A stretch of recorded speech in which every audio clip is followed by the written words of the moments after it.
One of the useful concepts that's been discussed in terms of feedback at the moment is feedback dialogue.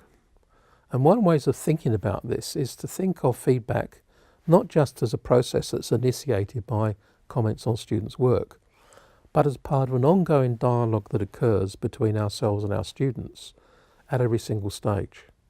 It begins when we brief them on a task, when we introduce a task, when we have a bit of discussion, when they clarify some aspects of it with us. And what we're doing in that process is starting to engage students in what counts as good, what is worthwhile, what they need to take into account. And that continues all the way through to their preparation for the task, which then leads to other questions, hopefully, to the task itself. There are then particular comments on that. Then following up from that, then there's subsequent action. And part of that action may be they come back to us and say, well, what do you mean by that? What's the implication of that? What can I do about that?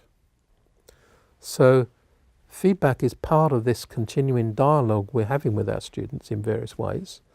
Some of it's verbal, some of it's written, some of it's in other media. But what this is leading to is this better and better understanding by students about what's worthwhile, what counts as good, what do I need to be attaining.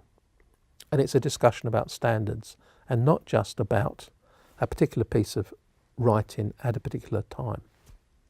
So where do students fit into feedback?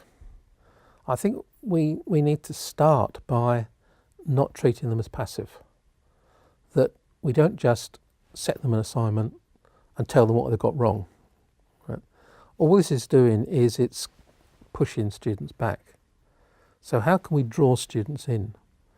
And we draw students in by giving them an active role. And a part of that active role is them thinking about what constitutes good work whilst they're preparing it. And our very, very good students have got a pretty good idea about this. And one of the things they're doing is they're starting to kind of identify the appropriate standards and criteria, as soon as they see what the nature of the task is. But for our other students, we need to start to scaffold them into that and to explain to them about some of the things they need to be considering.